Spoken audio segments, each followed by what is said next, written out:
भारत ने अपनी सिफारतकारी कर रहा है पाकिस्तान का वक्त। बिलावल भुट्टो ज़रदारी की सरबराही में अमेरिका पहुंच चुका है। हमारे साथ professor national defence university Washington, माहिर बिन अल-अक़वामी उमूर हसन अब्बास साहब मौजूद। अब्बास साहब, बहुत शुक्रिया हमें शो ज्वाइन करने के लिए आप वहाँ मौजूद हैं, मामलात पर नज़र रखते हैं। जब पिछली दफ़ा आपसे बात हुई आपने बहुत सारे हक़ाइक़ अवाम के सामने रखे थे। नाउ भारत ने डिप्लोमेसी की, खुद भारत में तनकीद हो रही है कि वो इतनी इफ़ेक्टिव अभी तक नहीं साबित हुई है।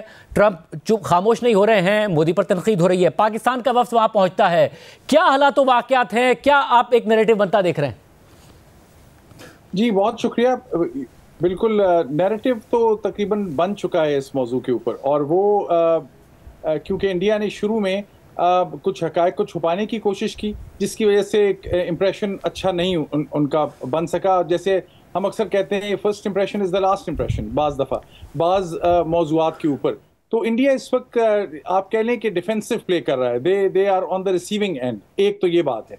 पाकिस्तान का जो डेलीगेशन पहुंच रहा है, बड़े काबिल लोगों को उन्होंने मुंतखब किया है। सारे बड़े रैशनल हैं, प्रोग्रेसिव हैं, बात करने में बहुत खूब हैं। लेकिन मैं एक दो बातें इस पर ज़रूर कहना चाहूँगा, क्योंकि आगे नैरेटिव बिल्ड करने के लिए इस ग्रुप की क्रेडिबिलिटी, इसके लिंकेजेस, इनके प्रोफाइल अहम है। और ये तमाम लोग, मैं नाम लिए बगैर, ये तमाम चाहे पीपल्स पार्टी के हैं, मुस्लिम लीग के हैं, ये तमाम हर एक शख्स मशहूर है। फॉर्मर सफ़ीर भी इसमें शामिल हैं, जिनकी बड़ी यहाँ रिस्पेक्ट है, शरी रहमान साहबा की। बात यह है कि आपसे सवाल, इंडियन डेलीगेशन आया तो उनको लीड कर रहे थे उनके ऑपोजिशन लीडर। पाकिस्तान से भी कोई ना कोई ऑपोजिशन लीडर, पाकिस्तान तहरीक इंसाफ की कोई ना कोई शख्सियत को इसका हिस्सा होना चाहिए था। बहुत से काबिल लोग हैं वहाँ पर भी। दूसरी बात, ये मैं इसलिए क्रिटिकल अब हवाले से कह रहा हूँ क्योंकि सवालात ऐसे होंगे मेरे ख्याल में। आपकी सबसे बड़ी काउंटर टेररिज्म का ऑपरेशन चल रहा है खैबर पख्तूनख्वा में। क्या कोई खैबर पख्तूनख्वा से कोई पठान या पख्तून वहाँ पे शामिल है? बलूचिस्तान में इंसर्जेंसी है, आप ये कहेंगे और सही कहेंगे कि हिंदुस्तान बलूचिस्तान में दखल अंदाजी करता है। क्या कोई बलोच आपके ग्रुप में है जो इस बारे में फर्स्ट हैंड बात कर सके? तो ये दो चीज़ें, अभी भी वक्त है, कुछ लोगों को शामिल कर लेना चाहिए, या शायद दूसरा ग्रुप आ जाए। ये मैं ये ज़रूर अर्ज़ करना चाहता था, क्योंकि सवालात जो हैं उसमें आप कह सकते हैं फिर कि जनाब ये हमारे रिप्रेजेंटेटिव उस इलाके से हैं। सवालात दो नौइयत के होंगे। एक चाइना पे होगा, जो पाकिस्तान के लिए मुश्किल सवाल है, क्योंकि अब तो आप पार्लियामेंटेरियंस को मिलेंगे, कांग्रेसमैन को मिलेंगे, थिंक टैंक के लोगों को मिलेंगे, एकेडमिक इंस्टीट्यूशंस के लोगों को मिलेंगे। वहाँ पे जब काउंटर टेररिज्म की बात होगी और ख़ासकर ये पाकिस्तान की डिफेंस और सिक्योरिटी की बात होगी, तो अमेरिकन कांग्रेसमैन तो आपसे पहला सवाल ये करेगा कि आपका सब ताना बाना तो अब चाइना से मिल रहा है, इसका अच्छा जवाब पाकिस्तान के पास होना चाहिए। जो एक जवाब तो ये है कि जनाब हमने तो इसलिए वहाँ से वेपन लिए कि आपने हमें F-16 उड़ाने की भी इजाज़त नहीं दे रहे इंडिया के खिलाफ, या जो भी पाकिस्तान के और सिक्योरिटी के अहम सवालात होंगे। दूसरा सवाल ये चाइना के अलावा काउंटर टेररिज्म पर होगा, उस पर भी पूछा जाएगा। पाकिस्तान में ये सवाल नहीं उठाया जा रहा है इस वक्त कि लश्कर तैयबा, जैश मोहम्मद, ये जो सारे ग्रुप्स थे जिनके खिलाफ बहुत सा काम हुआ, लेकिन इनकी लेटेस्ट सिचुएशन क्या है और इनके जो लोग हैं उन पर क्या प्रोसिक्यूशन हुई है। ये नहीं कि कोई अमेरिका इसलिए सवाल करेगा कि कोई कोर्ट है और पाकिस्तान का जवाबदेही होगी, इस हवाले से नहीं। लेकिन जब आप अपना नैरेटिव पेश करते हैं तो आपको जहाँ जहाँ पोटेंशियल वीक पॉइंट है उस पर आपकी पोजीशन स्ट्रांग और फैक्ट्स एंड फिगर्स आपके फिंगर टिप्स पे होने चाहिए। ये ग्रुप बड़ा काबिल है, मेरा ख्याल में ये पाकिस्तान को अच्छा रिप्रेजेंट करेगा, लेकिन इसमें रिप्रेजेंटेशन का इशू जो मैंने अर्ज़ किया वो मौजूद है। ये बड़ी अहम बात है। और साथ में मुझे ये भी बताइएगा कि ये बात वहाँ किस हद तक रजिस्टर हो रही है कि पाकिस्तान के जो प्राइम मिनिस्टर हैं या पाकिस्तान की अस्करी क़यादत मुसलसल अमन की बात कर रही है। अगर नरेंद्र मोदी साहब की तकारीर देखें, वो कह रहे रोटी खाओ वरना मेरी गोली तो है ही, ऑपरेशन सिंदूर अभी ख़त्म नहीं हुआ है। क्या ये बात वहाँ रजिस्टर हो रही है कि एक तरफ से अमन की बात हो रही है, दूसरी तरफ से अभी भी बहुत अग्रेसिव बयानात दिए जा रहे हैं, या काम ये सारा का सारा वफ्द को ही करना होगा? नहीं, ये इस वक्त को करना होगा, क्योंकि जो ये आपने अच्छा सवाल किया, इससे मुझे मौका मिल गया। ये पब्लिक ओपिनियन अमेरिका में और ख़ासकर जितने वेस्टर्न कैपिटल्स हैं वहाँ पे जो बनती है उसका सारा सिलसिला कार उनके पॉलिसी वर्ल्ड से होता है, जिसमें मीडिया भी है किसी हद तक, लेकिन वहाँ की यूनिवर्सिटीज़ हैं, उनके पब्लिक इंस्टीट्यूशंस हैं। तो जहाँ ये ताने बाने और रिलेशनशिप्स बनते हैं एकेडमिक तौर पर, पॉलिसी तौर पर, पाकिस्तान के कौन से लिखारी हैं जो अमेरिकन कॉन्फ्रेंसेस पे आते हैं, पाकिस्तान जब किसी को बुलाता है तो किन को बुलाता है, पिछले कुछ अरसे से ज़्यादातर ये सारा काम जो है ये आप कह लें सिक्योरिटी डोमेन में हुआ है। तो पाकिस्तान के पास बड़े अच्छे सिक्योरिटी के एक्सपर्ट्स हैं, वैसे उनको भी मुझे कहना चाहिए था कि इस ग्रुप में किसी रिटायर्ड जनरल को भी शामिल कर लें तो अच्छा हो, क्योंकि जब डिफेंस से रिलेटेड सवाल होगा टेक्निकल, तो आपके पास टेक्निकल लोग मौजूद होने चाहिए जो जवाब दे सकें। वरना तासुर ये बनता है कि पीछे एस्टैब्लिशमेंट है, आगे ये सियासतदान है, इनके पास कोई पॉलिसी का डिसीजन तो है नहीं, हम इनसे कितनी एक बात करें। ये मुझे पता है थोड़ी सी सख्त बात है, लेकिन ये सख्त बात समझनी पाकिस्तान में ज़रूरी है। अब वो बात जिसका आपने सवाल किया था, जो एकेडमिक इंस्टीट्यूशंस हैं उनसे पाकिस्तान ने बहुत अरसे से रिश्ते अपने ताल्लुक ख़त्म कर दिए हैं। एक ज़माना था, स्टीव कोहन थे मरहूम, मार्विन बाइनबॉम है अभी भी, एक्चुअली मार्विन बाइनबॉम साहब मिडल ईस्ट इंस्टीट्यूट में कॉन्फ्रेंस कर रहे हैं जिसमें ये तमाम डेलीगेशन होगा, मुझे भी वहाँ दावत है, मैं भी वहाँ स्पीकर होऊंगा। तो अगले 5 तारीख को हम सब इसमें इकट्ठे होंगे। लेकिन बात यह है कि और अगर मुझसे आज कहें कि पाकिस्तान के कौन से 5 बड़े स्कॉलर्स हैं, जो राइटर्स हैं, जो ऑथर्स हैं, जो अमेरिकन यूनिवर्सिटीज़ में आते हैं। एक ज़माने में बड़े मशहूर स्कॉलर्स थे, हसन अस्करी रिजवी साहब बड़े काबिल आदमी हैं, सईद शफकत साहब, रसूल बख्श रईस साहब, मूनस अहमद साहब कराची से। अब मैंने देखा है ये आना जाना जो स्कॉलर्स का कम हो गया। वो लोग हैं जो ये स्पेस क्रिएट करते bye talking sense, bye talking from ये पॉलिसी के हवाले से, वो नहीं है। लिहाजा इस ग्रुप को बात करनी होगी। और बहुत आपने सही फरमाया, अमन की बात, मुझे ये कहना था कि पाकिस्तान का मिशन और स्टेटमेंट और नैरेटिव पीस पे होना चाहिए। इस वक्त तक ये नहीं है यहाँ पे अंदाज़ा कि पाकिस्तान ये कह रहा है।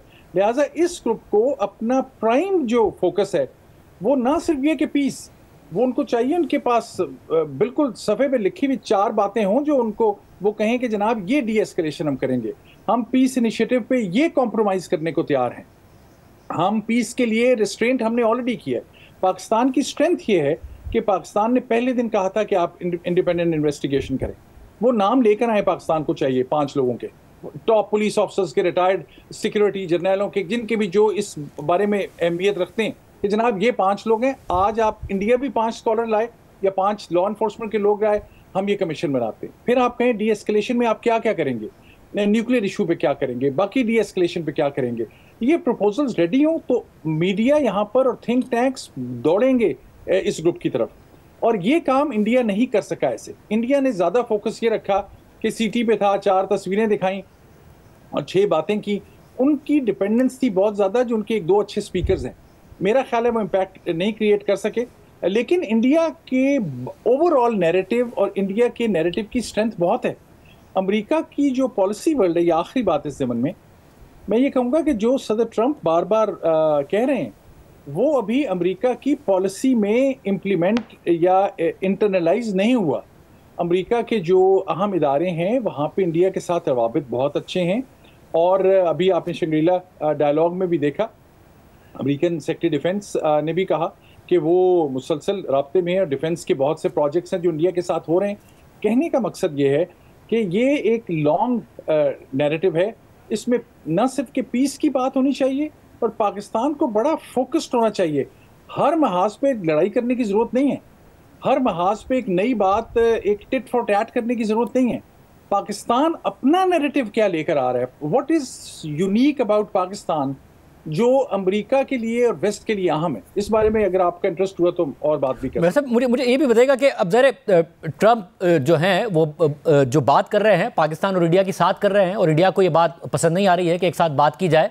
मगर ये बात जैसे आपने भी कहा कि जो इंडिया है उसकी बहुत ज़्यादा रूट्स हैं वहाँ पर, और वहाँ की ब्यूरोक्रेसी में बहुत ज़्यादा मजबूत है, वहाँ लॉबी उनकी बहुत ज़्यादा स्ट्रॉन्ग है।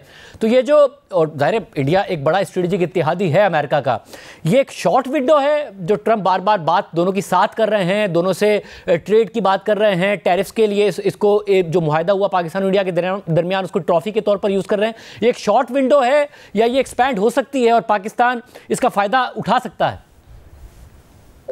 बहुत खूब, बिल्कुल मैं ये अर्ज़ करना चाहूँगा कि ये शॉर्ट विंडो ऑफ अपॉर्चुनिटी है और इसके मुहर्रिकात बहुत से हैं जो इस वक्त पाकिस्तान के लिए लकी साबित हुए। पाकिस्तान सितारे जो हैं वो पाकिस्तान के हक में हैं इस वक्त, मुझे ये दिखाई देता है।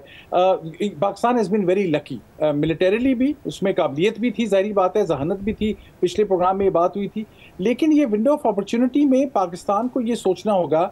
मैं एक आइडिया मिसाल के तौर पर भी आपको पेश करता हूँ कि जहाँ पाकिस्तान की स्ट्रेंथ क्या है। इकोनॉमी, पिछले दौर में ये बात हुई थी, पाकिस्तान एक इकोनॉमिक पॉलिसी लाए, लेकिन पाकिस्तान की कोई ग्रोथ, कोई इकोनॉमिक प्रोडक्ट, उसमें बाकी भी ग्लोबल बड़ी दुनिया में ताकतें हैं जो कंपेटिटिव हैं। पाकिस्तान की यूनिक एक तो स्ट्रेटेजिक कल्चर है या एक लोकेशन है, वो लोकेशन को कब तक आप पेश करते रहेंगे कि हमारी लोकेशन अहम है, बाकी सेंट्रल एशिया भी बहुत अहम है, इंडिया भी बहुत अहम है।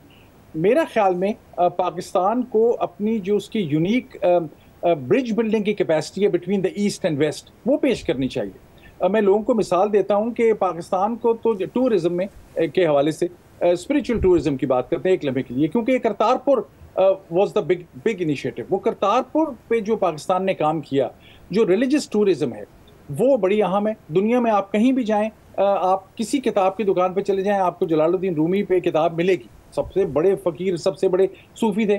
पाकिस्तान की ट्रेडिशन में आप समझते हैं कि बुल्ले शाह या लाल शहबाज कलंदर या बरी इमाम या अब्दुल्ला शाह गाजी कम थे? ये मुकाबले की बात नहीं है रूमी के साथ, तो रूमी बहुत बड़े थे।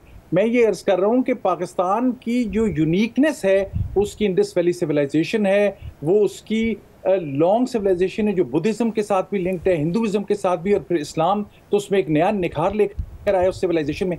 ये है पाकिस्तान की यूनिक स्ट्रेंथ। मैं एक मिसाल दे रहा हूँ, पाकिस्तान कोई ऐसी बात करे कि अगला बैठ के 2 मिनट के लिए सोचे कि ये कौन सी ट्रेडिशन की है, तो हमने कभी बात सुनी नहीं।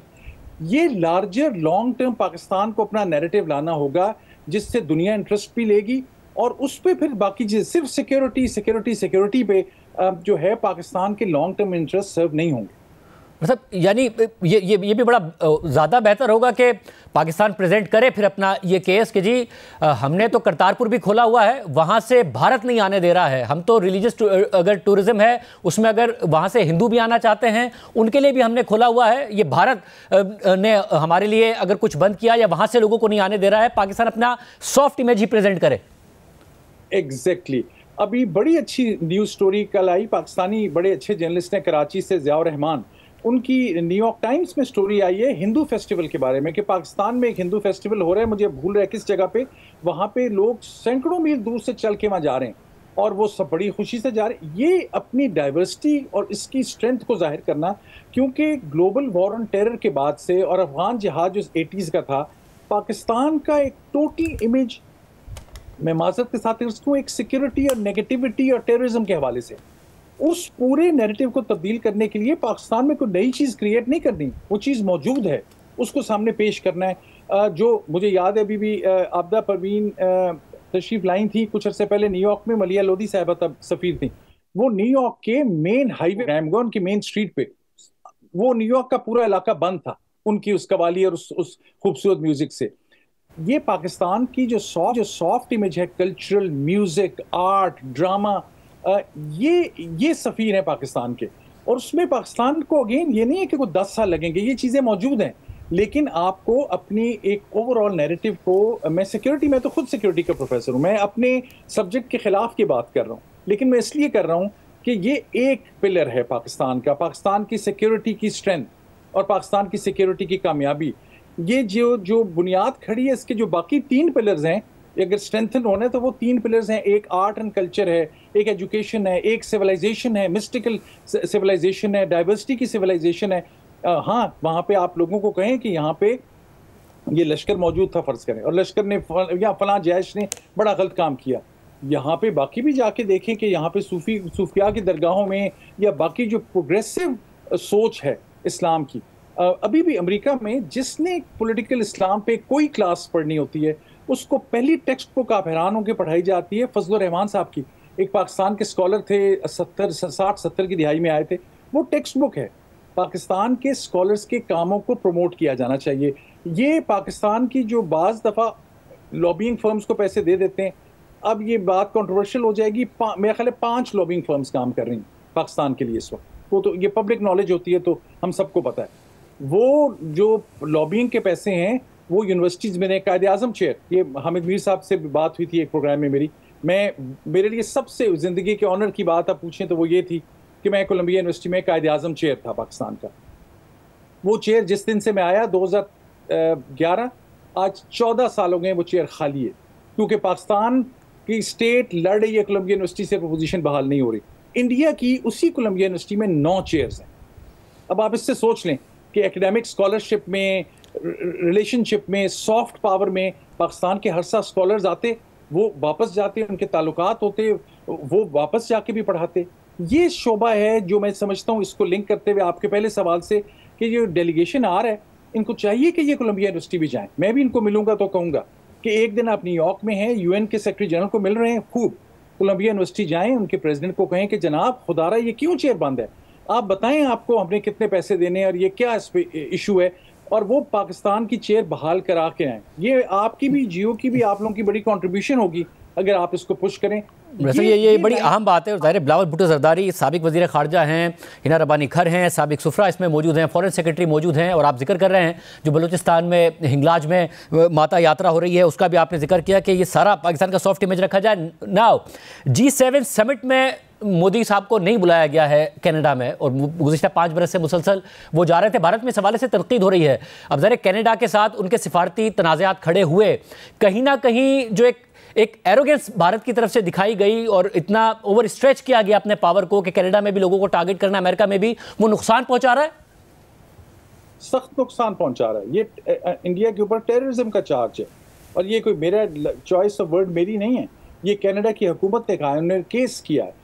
जो वो सिखों के बारे में जो टारगेटेड किलिंग हुई, अमेरिका में भी इन्वेस्टिगेशन हो रही है, अमेरिका में भी इस बारे में सख्त व्यू है, जो बाज़ सिक्योरिटी के स्पेसिफिक इदारे हैं उनके अंदर। तो इंडिया ज़ाहिर G7 का मेंबर तो नहीं था, वहाँ के G7 के मेंबर्स तो डिफरेंट हैं, America, Canada, UK, France, Germany, Japan, Italy और EU भी आता है। इंडिया को एज ए गेस्ट बुलाया जाता था उसमें, लेकिन ये बड़ी अहम बात थी कि जहाँ G7 है, 7 ममालिक हैं, वो गेस्ट के तौर पर इंडिया को बुला रहे हैं। 6 साल से हर इंटरनेशनल G7 की मीटिंग में इंडिया जाता था, और इस दफ़ा नहीं बुलाया गया। वो कनाडा ने जो पुराना चार्ज था जिसपे इनके डिप्लोमेटिक रवाबत भी ख़राब हो गए, ये उस तनाज़र में है। लेकिन ये भी बड़ी इम्पॉर्टेंट बात है कि इंडिया को अपनी पॉलिसी को देखना होगा कि जो एक एक्सट्रीम नेशनलिस्ट पॉलिसी इंडिया बड़े अरसे ये कहता रहा। पिछले अरसे में जब भी हम दोस्त अहबाब मिलते हैं या इंडिया से लोग आते जाते हैं कि पाकिस्तान जनाब हमारे लिए अहमियत नहीं रखता, पाकिस्तान हमारे लिए ऐसे ही जैसे पाकिस्तान मौजूद ही ना हो। इंडिया को पता चल रहा है नहीं, पाकिस्तान मौजूद है, अपने पूरे ज़ोर शोर और आबोताब के साथ है, और इंडिया को पाकिस्तान के साथ एडजस्टमेंट करनी होगी, कॉम्प्रोमाइज़ और पीस करना होगा, ताकि ये दोनों मुल्क, इनकी जो स्ट्रेंथ्स हैं वो बड़ी कॉमन है। ये मैं इस पॉजिटिव नोट पे भी एंड करना चाहता हूँ। ये मुल्कों की जिस वक्त ये एनर्जीज मिल गई, तो इस पूरे खित्ते के लिए ये एक ऐसा रेवोल्यूशन लाएंगी जो इसको डेवलपमेंट के, प्रोग्रेस के एतबार से बाकी दुनिया के मुकाबले में ला खड़ा करेगा। तो इंडिया को इस सवाल, इंडिया बड़ा है, इंडिया को बड़ी सोच रखनी चाहिए और ऐसा भी सोचना चाहिए।